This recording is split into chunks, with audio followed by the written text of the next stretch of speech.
I rap, sing, produce, kind of the whole bundle. Okay.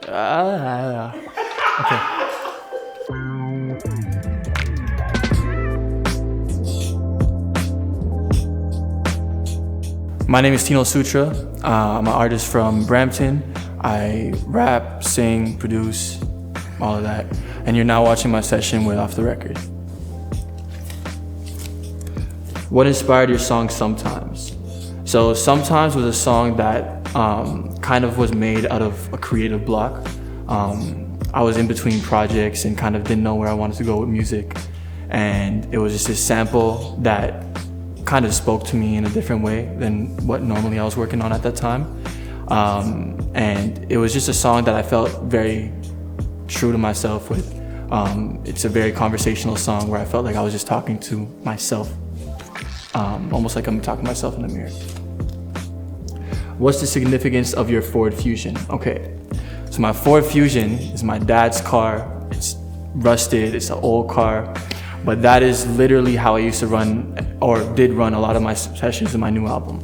I used to call my friends. We used to literally park outside a Starbucks, no AC because that comes into the mic, and write, record, mix music, everything in a Ford Fusion outside a Starbucks or a GO station. So yeah. What do you mean when you sing "Sometimes it's easy to speak if you're crying"?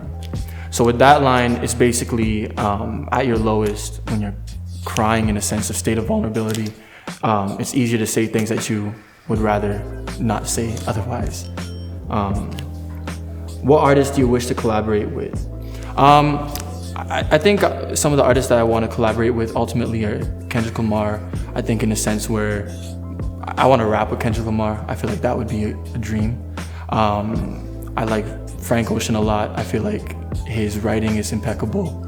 And of course, Kanye West is like every artist's dream on a production side, being able to have his production ear come into any kind of session. I think Kendrick is a genius in the sense of how he tells his stories. He can bring details out of situations that you've never thought of. And then Frank Ocean is just, he says stuff that, like, he just says stuff and it makes a lot of sense. And it's really cool how he puts that together. Yeah.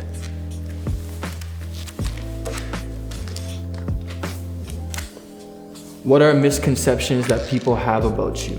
So I think one is that when I meet people a lot of the time recently, I'm a really outgoing person. I'm very corny in person. I'm very quirky. And I think a lot of people don't see that with my music sometimes. It's easy when in music, you're writing about a lot of the things that you're trying to get out of your system, whether it's more negative feelings at times. And I think that's a lot where music stems from for me. So that when people meet me, I'm a really happy person overall, and they don't expect that. So I think that's a big misconception I've been realizing. What's next for Tino? So right now I'm working on a project. It's one of the songs that I performed is on it. Just with a bunch of my friends.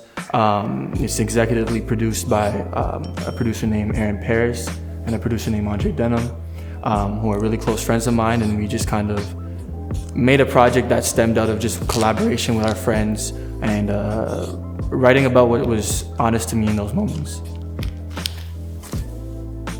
Once again, it's Tino Sutra. You can find me at Tino Sutra on all platforms.